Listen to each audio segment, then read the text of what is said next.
When you walk into a massive building, say like a skyscraper or a cathedral, you almost never really think about the foundation. Right, yeah, you're looking at the stained glass or, the elevators. Exactly. You look at the people walking around, but beneath your feet is this completely invisible architecture.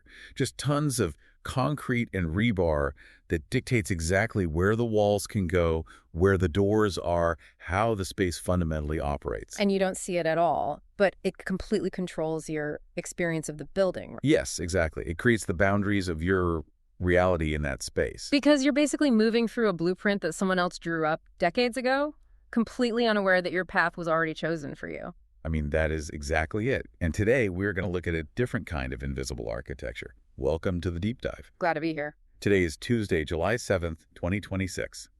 And our mission today for you, our listener, is to explore the mechanics of how narratives are built. Right, specifically looking at the source text, the global architecture of Black identity and media impact. Yes, that is our source material today. We are unpacking how narratives about Black identity are constructed, how they're exported, and how they're actively challenged all across the globe. Which is such a massive topic. We're tracing the evolution of this architecture from early cinema all the way to the social media algorithm sitting on your phone right now. But look, before we get too deep into this, I need to talk directly to you, the listener. As we dive into this material, we're going to touch the third rail a few times. Yeah, we definitely are. The research we're unpacking covers some very real-world, highly charged movements and figures. Right. We are talking about movements like hashtag Black Lives Matter, Jair Bolsonaro's former presidency in Brazil, and far-right political networks in France. So to be completely clear to you, the listener, we aren't here to take political sides, endorse any viewpoints, or tell you who is right. No, not at all. Our goal is simply to impartially unpack the ideas and the information contained in your source material so you can understand the broader picture. Exactly. We are just acting as structural engineers today. Yeah. We're looking at the blueprint impartially to understand how these narratives are actually built. It's an essential exercise, honestly, because once you see the concrete and the rebar, you really can't unsee it. You start to understand why information flows the way it actually does. Okay, let's unpack this. Because to understand where we are today, we really have to go back to the beginning of modern media. Right, the pouring of the foundation. Yeah, and the reality is stark. American media has historically held immense control over the dominant global image of Black people. I mean, we're talking about the dawn of cinema here. Specifically, the source cites D.W. Griffith's 1915 film Birth of a Nation. Which, mechanically speaking, is often cited as the first modern blockbuster. Right. It pioneered filmmaking techniques like the close-up and cross-cutting, but narratively, it did something incredibly destructive that basically set a baseline for the next century. It glorified the Ku Klux Klan, and it explicitly portrayed Black men as violent predators. Yeah. And if you put yourself in the shoes of a moviegoer in 1915, cinema was this brand new, incredibly powerful medium. Right. It was practically magic back then. Exactly. And for a lot of white Americans in certain parts of the country who lived in highly segregated environments, this might have been one of the most visceral, seemingly real depictions of Black people they had ever seen. What's fascinating here is that this wasn't just, an isolated creative choice by one director. No, not at all. It was the pouring of a foundation. It established a visual vocabulary. Right. The research draws a direct, mechanical line from that early cinematic stereotyping right into the nightly news broadcasts of the 1980s and 1990s. The crack epidemic era, the visual language of the nightly news back then was so specific. Oh, absolutely. The flashing police lights, the perp walks, the specific choice of which mugshots to show. It systematically criminalized Black faces. It really did. I was thinking about this, and the best way I can describe legacy media during this era is that it functioned like a distorted funhouse mirror. Oh, that's a really good analogy. Right. Because imagine you walk into a carnival and you look in a mirror that stretches your features, makes you look monstrous or threatening. Now imagine that's the only mirror in town. Right, there's no other reflection available. Exactly. And the people who own the carnival are telling the rest of the country, and eventually the world, to accept that funhouse reflection as an accurate, scientific reflection of who you are. And if you don't own the carnival, you can't shatter the mirror. You are placed in this incredibly difficult societal position. Yeah, you're constantly fighting a ghost. Exactly. You are forced to defend yourself against an image that isn't real, but that institutions treat as completely real. So what do? If the mainstream media is a distorted funhouse mirror, you basically have to build your own mirrors. You have to. And that brings us to the historical pushback. The research highlights the fierce, incredibly vital role of the black press. Right. Publications like the Chicago Defender, the Pittsburgh Courier, and the Afro-American. Yes. But it wasn't just about printing a paper, it was about the mechanics of distribution. Because mainstream distributors wouldn't carry them, right? Exactly. They were completely shut out of the standard distribution networks. So papers like the Chicago Defender relied on an underground network of Pullman porters. Wait, the guys who worked on the railways? Yes, black men who worked on the trains. They would actually smuggle bundles of these newspapers on the trains heading south. Oh, wow. Yeah, they would throw them off at designated spots so they could be secretly distributed throughout the Jim Crow South. That is incredible. I mean, they bypassed the gatekeepers entirely to create these counter-narratives. Right. Narratives that celebrated black excellence, political power, and just, documented everyday humanity. But let me stop you there for a second, because when we talk about Birth of a Nation or the U.S. Nightly News or the Pullman Porters, this feels like a very distinctly American story. Sure, I can see why it feels that way. So my question is, was this pattern of mainstream erasure and independent pushback purely an American phenomenon? Not at all. Not even close. The architecture of media erasure operates almost identically regardless of a country's specific history. Really? Even in completely different political systems? Yes. If we connect this to the bigger picture, the data maps out striking global parallels. For example, look at the British media's coverage of the Windrush generation. Right. People arriving in the UK from Caribbean countries in the late 1940s and 50s. Exactly. Initially, they were welcomed by the British media. The narrative was very positive, like they were vital labor contributors helping to rebuild post-war Britain. Right. But watch how the mechanism works. When the economic tides shifted in the 1970s and 1980s, and Britain faced recessions, the media narrative violently pivoted.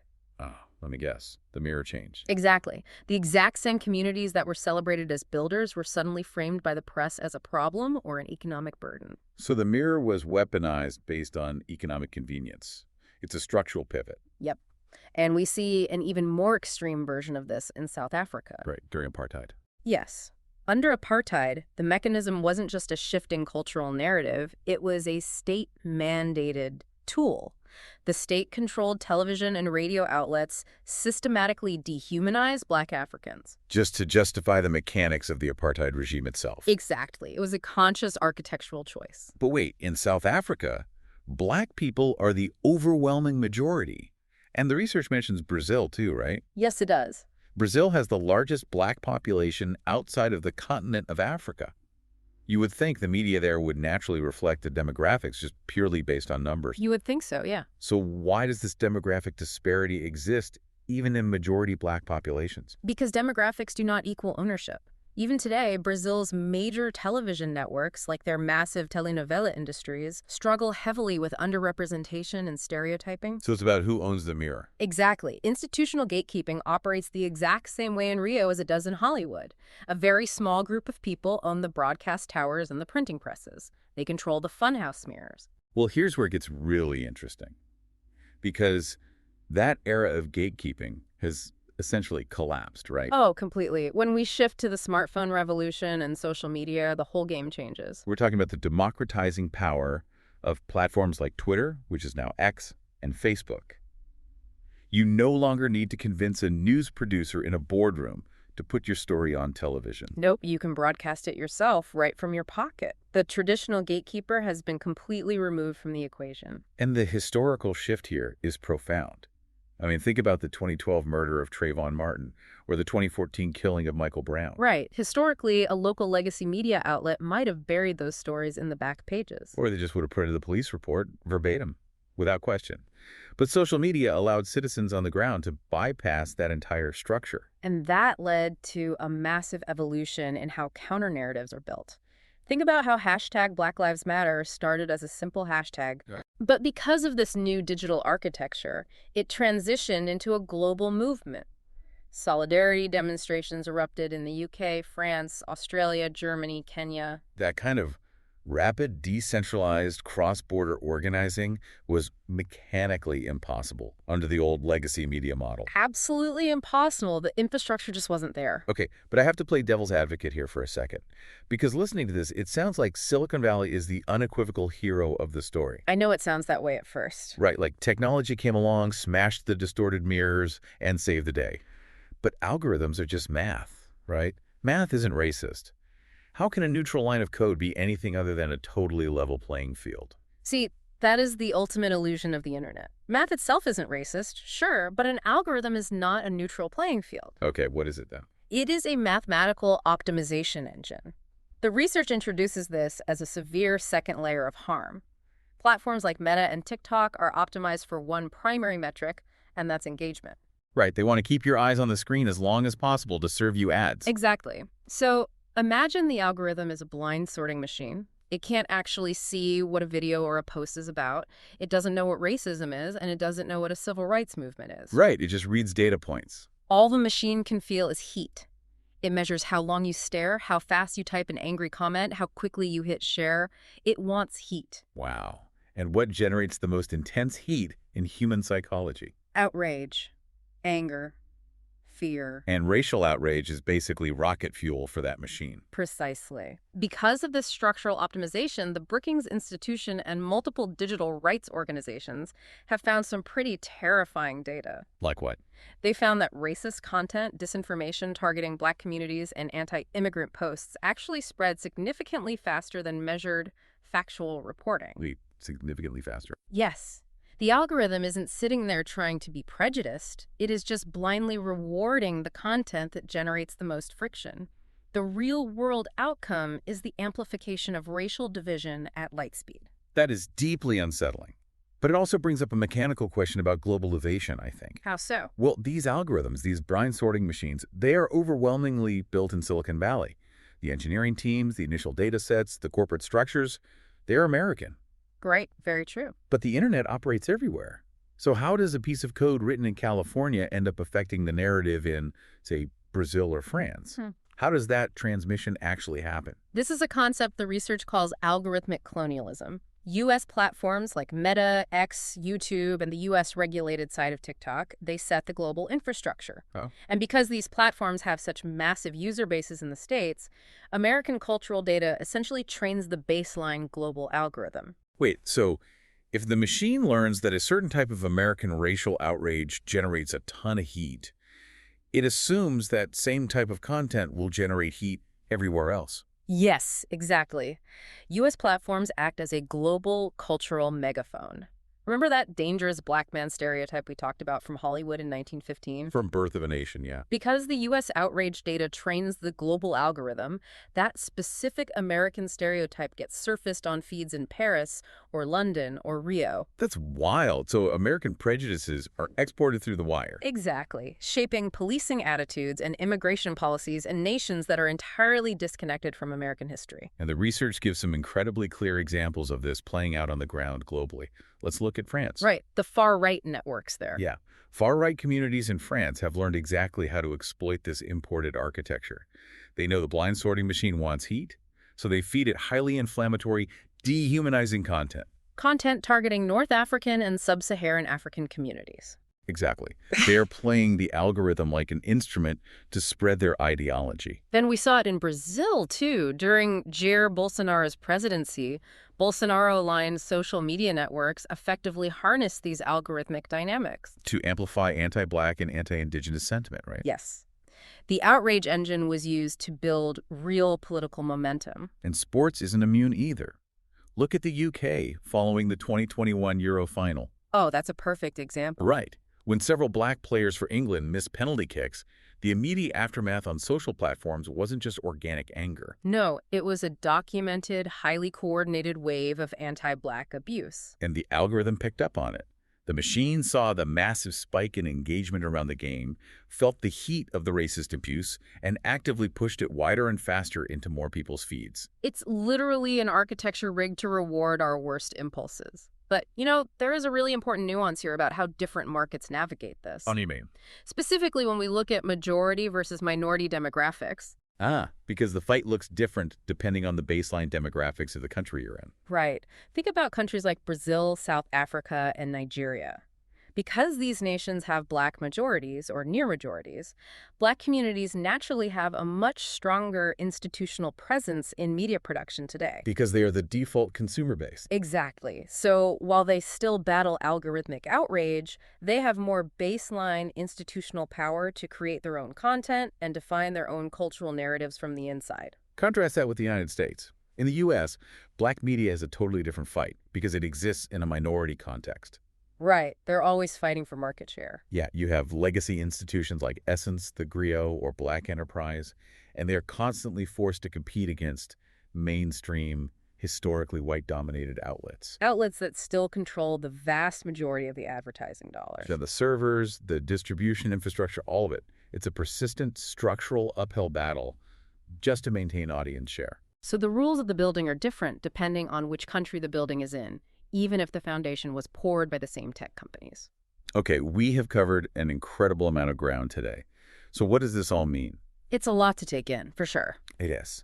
We started with early cinema, building a distorted foundation, the funhouse mirror.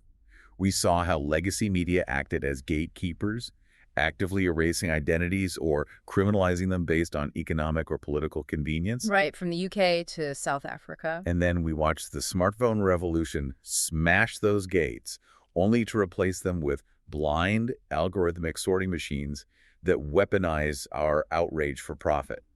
We have literally exported this algorithmic colonialism around the globe. It can feel incredibly bleak when you look at the sheer scale of it all. You realize just how much invisible architecture is guiding the global conversation. It can, yeah. But I think this is where the relevance for you, the listener, comes in. Because understanding this invisible architecture, that is what gives you power. When you open your feed today, tomorrow, next week, you now have a concrete mental model. You aren't just looking at a random assortment of posts. You are looking at a highly engineered structure designed to extract heat from you. Right. Recognizing algorithmic colonialism and realizing how that sorting machine tries to manipulate your emotions, it gives you the agency to override it. You can step back, question why a certain post is being fed to you, and intentionally curate your own intake. This raises an important question, though, and it's a final takeaway from the research that is actually deeply empowering. Oh, I like empowering. Let's hear it. Because despite all of these algorithmic hurdles, the digital age has provided something historically unprecedented. Social media gives Black creators, journalists, and everyday individuals direct, unfiltered access to audiences. The Pullman porters don't have to smuggle the newspapers anymore. Exactly. The human gatekeepers are gone, and because of that direct access, creators have the power to reshape global identity from the inside out. Building their own accurate mirror. Yes, on a global scale, and doing it faster than any previous generation in history could have ever imagined. The machine might be flawed, it might crave outrage, but the voices learning to use it are more powerful and more connected than ever before. It's a profound shift. We are essentially watching the foundation of the building being rewritten in real time by the people inside of it. Which is pretty amazing when you step back and look at it. It really is. Which leaves me with a final thought for you to ponder as we wrap up today's deep dive. Oh, okay, let's hear it. We've spent all this time talking about how our current global media architecture is essentially a blind sorting machine trained by math to optimize for emotional outrage and division. Right. But what if we flip the script? What would happen to global cultural identity if an algorithm was intentionally designed and coded to optimize for empathy? Oh, wow. Right, for nuance, for historical context. If the invisible foundation beneath our feet suddenly rewarded understanding over anger, how would that change the world's perception of itself overnight? That is a massive question. It is something to think about the next time you tap refresh on your screen. Thank you so much for joining us on this deep dive. We will catch you next time.